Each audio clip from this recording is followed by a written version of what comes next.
নমস্কার। আজকে শোনাব কবিগুরু রবীন্দ্রনাথ ঠাকুরের লেখা গল্প মহামায়া।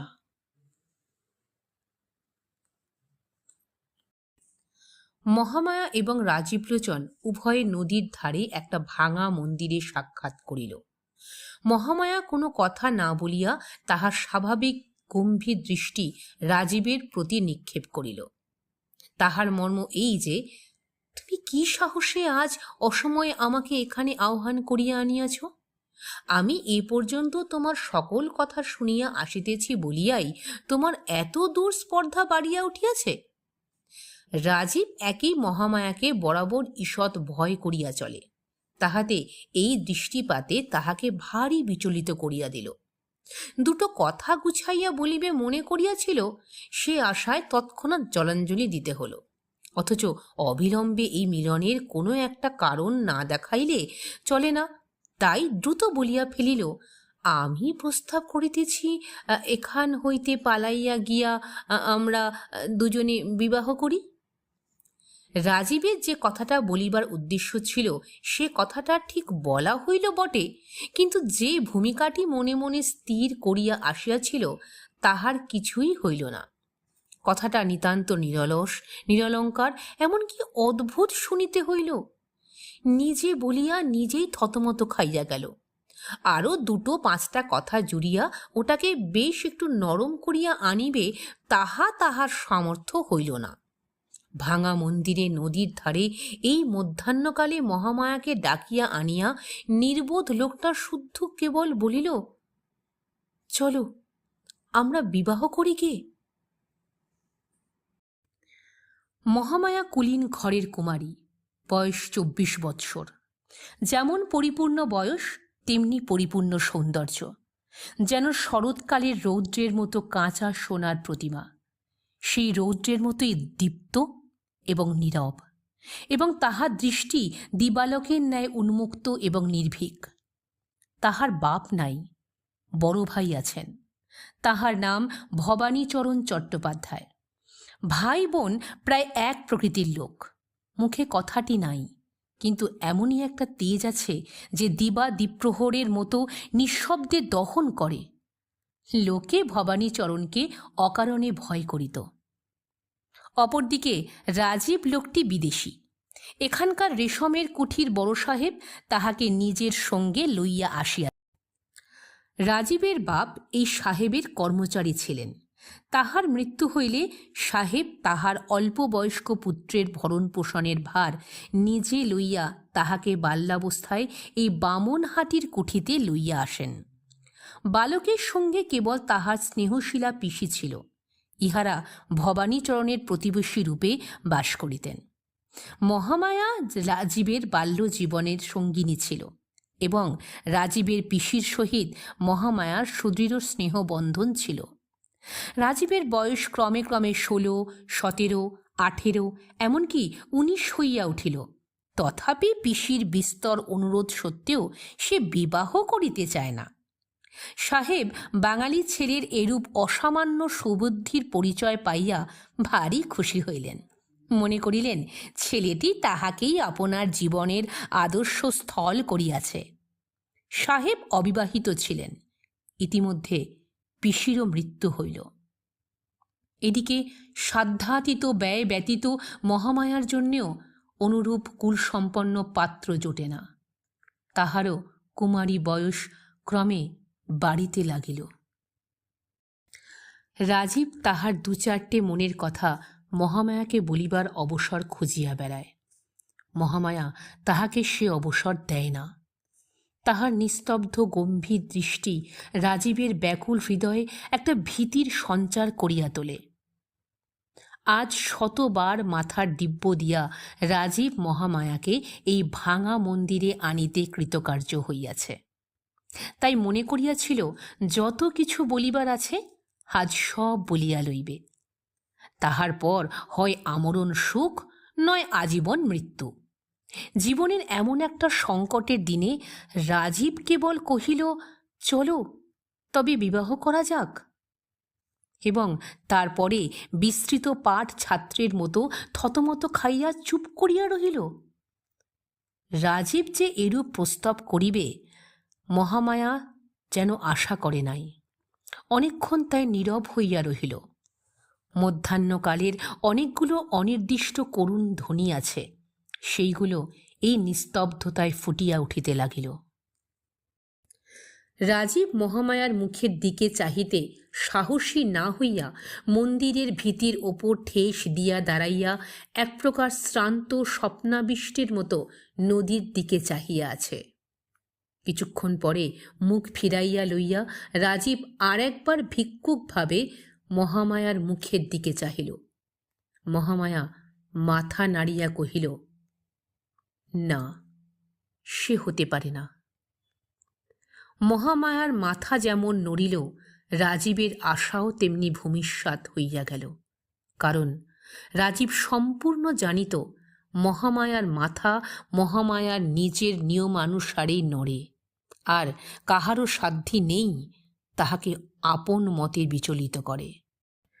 প্রবল কুলাভিমান মহামায়ার বংশে কত কাল হইতে প্রবাহিত হইতেছে, সে কি কখনো রাজীবের মতো অকুলীন ব্রাহ্মণকে বিবাহ করিতে সম্মত হইতে পারে? ভালোবাসা এক এবং বিবাহ করা আর। যাহা হোক, মহামায়া বুঝিতে পারিল তাহার নিজের বিবেচনাহীন ব্যবহারেই রাজীবের এত দূর আস্পর্ধা বাড়িয়াছে। তৎক্ষণাৎ সে মন্দির ছাড়িয়া চলিয়া যাইতে উদ্যত হল। রাজীব অবস্থা বুঝিয়া তাড়াতাড়ি কহিল, আমি কালই এই দেশ হইতে চলিয়া যাইতেছি। মহামায়া প্রথমে মনে করিয়াছিল যে ভাবটা দেখাইবে সে খবরে আমার কি আবশ্যক, কিন্তু পারিল না। পা তুলিতে গিয়া পা উঠিল না। শান্তভাবে জিজ্ঞাসা করিল, কেন? রাজীব কহিল, আমার সাহেব এখান হইতে সোনারপুরে কুঠিতে বদলি হইতেছেন, আমাকে সঙ্গে লইয়া যাইতেছেন। মহামায়া আবার অনেকক্ষণ চুপ করিয়া রহিল। ভাবিয়া দেখিল দুইজনের জীবনের গতি দুই দিকে। একটা মানুষকে চিরদিন নজরবন্দি করিয়া রাখা যায় না। তাই চাপা ঠোঁট ঈষৎ খুলিয়া কহিল, আচ্ছা। কেবল এই কথাটুকু বলিয়া মহামায়া পুনশ্চ গমনোদ্যত হইতেছে, এমন সময় রাজীব চমকিয়া উঠিয়া কহিল, চাটুজ্জে মশাই! মহামায়া দেখিল ভবানীচরণ মন্দিরের অভিমুখে আসিতেছে। বুঝিল তাহাদের সন্ধান পাইয়াছে। রাজীব মহামায়ার বিপদের সম্ভাবনা দেখিয়া মন্দিরের ভগ্ন ভিত্তি দিয়া লাফাইয়া বাহির হইবার চেষ্টা করিল। মহামায়া সবলে তার হাত ধরিয়া আটক করিয়া রাখিল। ভবানীচরণ মন্দিরে প্রবেশ করিলেন। কেবল একবার নীরবে নিস্তব্ধভাবে উভয়ের প্রতি দৃষ্টিপাত করিলেন। মহামায়া রাজীবের দিকে চাহিয়া অবিচলিতভাবে কহিল, রাজীব, তোমার ঘরেই আমি যাইব, তুমি আমার জন্য অপেক্ষা করিও। ভবানীচরণ নিঃশব্দে মন্দির হইতে বাহির হইয়া গেলেন। মহামায়াও নিঃশব্দে তাহার অনুগমন করিল, আর রাজীব হতবুদ্ধি হইয়া দাঁড়াইয়া রহিল, যেন তাহার ফাঁসির হুকুম হইয়াছে। সেই রাত্রেই ভবানীচরণ একখানা লাল চেলি আনিয়া মহামায়াকে বলিলেন, এইটে পড়িয়া আইস। মহামায়া পড়িয়া আসিল। তারপর বলিলেন, আমার সঙ্গে চলো। ভবানীচরণের আদেশ, এমনকি সংকেত কেউ কখনো অমান্য করে নাই, মহামায়াও না। সেই রাত্রে উভয়ে নদীর তীরে শ্মশান অভিমুখে চলিলেন। শ্মশান বাড়ি হইতে অধিক দূর নহে। যেখানে গঙ্গাযাত্রীর ঘরে একটি বৃদ্ধ ব্রাহ্মণ মৃত্যুর জন্য প্রতীক্ষা করিতেছিল, তাহারই শয্যা পার্শ্বে উভয়ে গিয়া দাঁড়াইলেন। ঘরের এক কোণে পুরোহিত ব্রাহ্মণ উপস্থিত ছিল। ভবানীচরণ তাহাকে ইঙ্গিত করিলেন। সে অবিলম্বে শুভানুষ্ঠানের আয়োজন করিয়া লইয়া প্রস্তুত হইয়া দাঁড়াইল। মহামায়া বুঝিল এই মুমূর্ষুর সহিত তাহার বিবাহ। সে আপত্তির লেশমাত্র প্রকাশ করিল না। দুইটি অদূরবর্তী চিতার আলোকে অন্ধকার প্রায় গৃহে মৃত্যু যন্ত্রণার আর্তধ্বনির সহিত অস্পষ্ট মন্ত্রোচ্চারণ মিশ্রিত করিয়া মহামায়ার বিবাহ হইয়া গেল।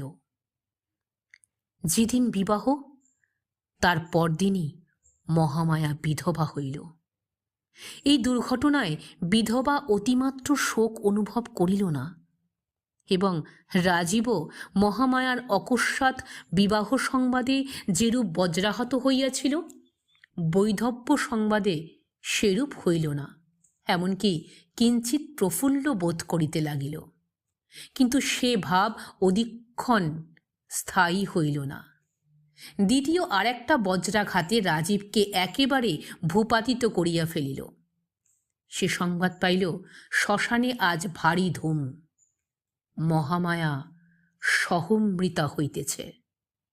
প্রথমে সে ভাবিল সাহেবকে সংবাদ দিয়া তাহার সাহায্যে এই নিদারুণ ব্যাপার বলপূর্বক রহিত করিবে। তাহার পরে মনে পড়িল সাহেব আজই বদলি হইয়া সোনারপুরে রওনা হইয়াছে। রাজীবকেও সঙ্গে লইতে চাহিয়াছিল, কিন্তু রাজীব 1 মাসের ছুটি লইয়া থাকিয়া গেছে। মহামায়া তাহাকে বলিয়াছিল, তুমি আমার জন্য অপেক্ষা করিও। সে কথা সে কিছুতেই লঙ্ঘন করিতে পারে না। আপাতত 1 মাসের ছুটি লইয়াছে, আবশ্যক হইলে 2 মাস, ক্রমে 3 মাস, এবং অবশেষে সাহেবের কর্ম ছাড়িয়া দিয়া দাঁড়ে দাঁড়ে ভিক্ষা করিয়া খাইবে। তবু চিরজীবন অপেক্ষা করিতে ছাড়িবে না। রাজীব যখন পাগলের মতো ছুটিয়া হয় আত্মহত্যা নয় একটা কিছু করিবার উদ্যোগ করিতেছে, এমন সময় সন্ধ্যাবেলায় মুষলধারায় বৃষ্টির সহিত একটা প্রলয় ঝড় উপস্থিত হইল। এমনি ঝড় যে রাজীবের মনে হইল বাড়ি মাথার ওপর ভাঙিয়া পড়িবে। যখন দেখিল বাহ্য প্রকৃতিতেও তার অন্তরের অনুরূপ একটা মহা বিপ্লব উপস্থিত হইয়াছে, তখন সে যেন কতটা শান্ত হইল। তার মনে হইল সমস্ত প্রকৃতি তাহার হইয়া একটা কোনরূপ প্রতিবিধান করিতে আরম্ভ করিয়া দিয়াছে। সে নিজে যতটা শক্তি প্রয়োগ করিতে ইচ্ছা করিত মাত্র, কিন্তু পারিত না। প্রকৃতি আকাশ পাতাল জুড়িয়া ততটা শক্তি প্রয়োগ করিয়া কাজ করিতেছে। এমন সময় বাহির হইতে সবলে কে দ্বার ঠেলিল। রাজীব তাড়াতাড়ি খুলিয়া দিল। ঘরের মধ্যে আর্দ্র বস্ত্রে একটি স্ত্রীলোক প্রবেশ করিল। তাহার মাথায় সমস্ত মুখ ঢাকিয়া ঘোমটা। রাজীব তৎক্ষণাৎ চিনিতে পারিল সে মহামায়া। উচ্ছ্বাসিত স্বরে জিজ্ঞাসা করিল, মহামায়া, তুমি চিতা হইতে উঠিয়া আসিয়াছ? মহামায়া কহিল, হ্যাঁ, আমি তোমার কাছে অঙ্গীকার করিয়াছিলাম তোমার ঘরে আসিব। সেই অঙ্গীকার পালন করিতে আসিয়াছি। কিন্তু রাজীব, আমি ঠিক সে আমি নই। আমার সমস্ত পরিবর্তন হইয়া গিয়াছে। কেবল আমি মনে মনে সেই মহামায়া আছি। এখনো বলো, এখনো আমি চিতায় ফিরিয়া যাইতে পারিব? আর যদি প্রতিজ্ঞা করো কখনো আমার ঘোমটা খুলিবে না, আমার মুখ দেখিবে না, তবে আমি তোমার ঘরে থাকিতে পারি। মৃত্যুর হাত হইতে ফিরিয়া পাওয়াই যথেষ্ট, তখন আর সমস্তই তুচ্ছ জ্ঞান হয়। রাজীব তাড়াতাড়ি কহিল, তুমি যেমন ইচ্ছা তেমনই করিয়া থাকিও। আমাকে ছাড়িয়া গেলে আর আমি বাঁচিব না। মহামায়া কহিল, তবে এখনই চলো, তোমার সাহেব যেখানে বদলি হইয়াছে সেখানেই যাই। ঘরে যাহা কিছু ছিল সমস্ত ফেলিয়া রাজীব মহামায়াকে লইয়া সেই ঝড়ের মধ্যে বাহির হইল। এমনি ঝড় যে দাঁড়ানো কঠিন। ঝড়ের বেগে কঙ্কর উড়িয়া আসিয়া ছিটাগুলির মতো গায়ে বিঁধিতে লাগিল। মাথার উপরে গাছ ভাঙিয়া পড়িবার ভয়ে পথ ছাড়িয়া উভয়ে খোলা মাঠ দিয়ে চলিতে লাগিল। বায়ুর বেগ পশ্চাৎ হইতে আঘাত করিল। যেন ঝড়ে লোকালয় হইতে দুইটা মানুষকে ছিন্ন করিয়া প্রলয়ের দিকে উড়াইয়া লইয়া চলিয়াছে। মহামায়ার হাত পা বাঁধিয়া তাহাকে চিতায় সমর্পণ করিয়া যথাসময়ে অগ্নি প্রয়োগ করা হইয়াছিল। অগ্নিও ধু ধু করিয়া ধরিয়া উঠিয়াছে। এমন সময়ে প্রচণ্ড ঝড় আর মুষলধারে বৃষ্টি আরম্ভ হইল। যাহারা দাহ করিতে আসিয়াছিল তাহারা তাড়াতাড়ি গঙ্গা যাত্রীর ঘরে আশ্রয় লইয়া দ্বার রুদ্ধ করিয়া দিল। বৃষ্টিতে চিতানল নিবিতে বিলম্ব হইল না। ইতিমধ্যে মহামায়ার হাতের বন্ধন ভস্ম হইয়া তাহার হাত দুটি মুক্ত হইয়াছে। অসহ্য দাহ যন্ত্রণায় একটি মাত্র কথা না কহিয়া মহামায়া উঠিয়া বসিয়া পায়ের বন্ধন খুলিল। তারপর স্থানে স্থানে দগ্ধ বস্ত্রখণ্ড গাত্রে জড়াইয়া উলঙ্গ প্রায় মহামায়া চিতা হইতে উঠিয়া প্রথমে আপনার ঘরে ফিরিয়া আসিল। গৃহে কেহই ছিল না, সকলেই শ্মশানে। প্রদীপ জ্বালিয়া একখানি কাপড় পরিয়া মহামায়া একবার দর্পণে মুখ দেখিল। দর্পণ ভূমিতে আছড়াইয়া ফেলিয়া একবার কি ভাবিল। তারপর মুখের উপর দীর্ঘ ঘোমটা টানিয়া অদূরবর্তী রাজীবের বাড়ি গেল। তাহার পর কি ঘটিল তাহা আমরা সকলেই জানি। মহামায়া এখন রাজীবের ঘরে, কিন্তু রাজীবের জীবনে সুখ নাই। অধিক নহে, উভয়ের মধ্যে কেবল একখানি মাত্র ঘোমটার ব্যবধান, কিন্তু সেই ঘোমটাটুকু মৃত্যুর ন্যায় চিরস্থায়ী, অথচ মৃত্যু অপেক্ষা যন্ত্রণাদায়ক। একে মহামায়ার চিরকালই একটা নিস্তব্ধ নীরব ভাব আছে, তাহাতে এই ঘোমটার ভিতরকার নিস্তব্ধতা দ্বিগুণ দুঃসহ বোধ হয়। সে যেন একটা মৃত্যুর মধ্যে আবৃত হইয়া বাস করিতেছে। এ নিস্তব্ধ মৃত্যু রাজীবের জীবনকে আলিঙ্গন করিয়া প্রতিদিন যেন বিশীর্ণ করিতে লাগিল। অহরহ পার্শ্বে থাকিয়াও সে এত দূরে চলিয়া গিয়াছে যে রাজীব যেন আর তার নাগাল না পায়। কেবল একটা মায়াগণ্ডির বাহিরে বসিয়া অতৃপ্ত তৃষিত হৃদয়ে সে সূক্ষ্ম অথচ অটল রহস্য ভেদ করিবার চেষ্টা করিতেছে। এমনি করিয়া এই দুই সঙ্গীহীন একক প্রাণী কতকাল একত্র যাপন করিল। একদিন বর্ষাকালে শুক্লপক্ষ দশমীর রাত্রে মেঘ কাটিয়া চাঁদ দেখা দিল। সে রাত্রে নিদ্রা ত্যাগ করিয়া রাজীবও আপনার জানলায় বসিয়াছিল। রাজীব কি ভাবিল জানি না, কিন্তু তাহার মনে হইল আজ যেন সমস্ত পূর্ব নিয়ম ভাঙিয়া গিয়াছে। আজ বর্ষা রাত্রি তাহার মেঘ বরণ খুলিয়া ফিরিয়াছে, এবং আজিকার এই নিশীথিনীকে সেকালের সেই মহামায়ার মতো নিস্তব্ধ, সুন্দর এবং সুগম্ভীর দেখাইতেছে। তাহার সমস্ত অস্তিত্ব সেই মহামায়ার দিকে একযোগে ধাবিত হইল। স্বপ্নচালিতের মতো উঠিয়া রাজীব মহামায়ার শয়ন মন্দিরে প্রবেশ করিল। মহামায়া তখন ঘুমাইতেছিল। রাজীব কাছে গিয়া দাঁড়াইল। মুখ নত করিয়া দেখিল মহামায়ার মুখের ওপর জ্যোৎস্না আসিয়া পড়িয়াছে। কিন্তু হায়, হে কি! সে চিরপরিচিত মুখ কোথায়? চিতানল শিখা তার নিষ্ঠুর লেলিহান রসনায় মহামায়ার বাম গণ্ড হইতে কিয়দাংশ সৌন্দর্য একেবারে লেহন করিয়া লইয়া আপনার ক্ষুধার চিহ্ন রাখিয়া গেছে। বোধ করি রাজীব চমকিয়া উঠিয়াছিল। বোধ করি একটা অব্যক্ত ধ্বনিও তাহার মুখ দিয়া বাহির হইয়া থাকিবে। মহামায়া চমকিয়া জাগিয়া উঠিল, দেখিল সম্মুখে রাজীব। তৎক্ষণাৎ ঘুমটা টানিয়া শয্যা ছাড়িয়া একেবারে উঠিয়া দাঁড়াইল। রাজীব বুঝিল এইবার বজ্র উদ্যত হইয়াছে। ভূমিতে পড়িল, পায়ে ধরিল, কহিল, আমাকে ক্ষমা করো, আমাকে ক্ষমা করো। মহামায়া একটি উত্তর মাত্র না করিয়া, মুহূর্তের জন্য পশ্চাতে না ফিরিয়া ঘর হইতে বাহির হইয়া গেল। রাজীবের ঘরে আর সে প্রবেশ করিল না। কোথাও তাহার আর সন্ধান পাওয়া গেল না। সেই ক্ষমাহীন চিরবিদায়ের নীরব ক্রোধানল রাজীবের সমস্ত ইহজীবনে একটা সুদীর্ঘ দগ্ধ চিহ্ন রাখিয়া দিয়া গেল। শোনালাম কবিগুরু রবীন্দ্রনাথ ঠাকুরের লেখা গল্প মহামায়া।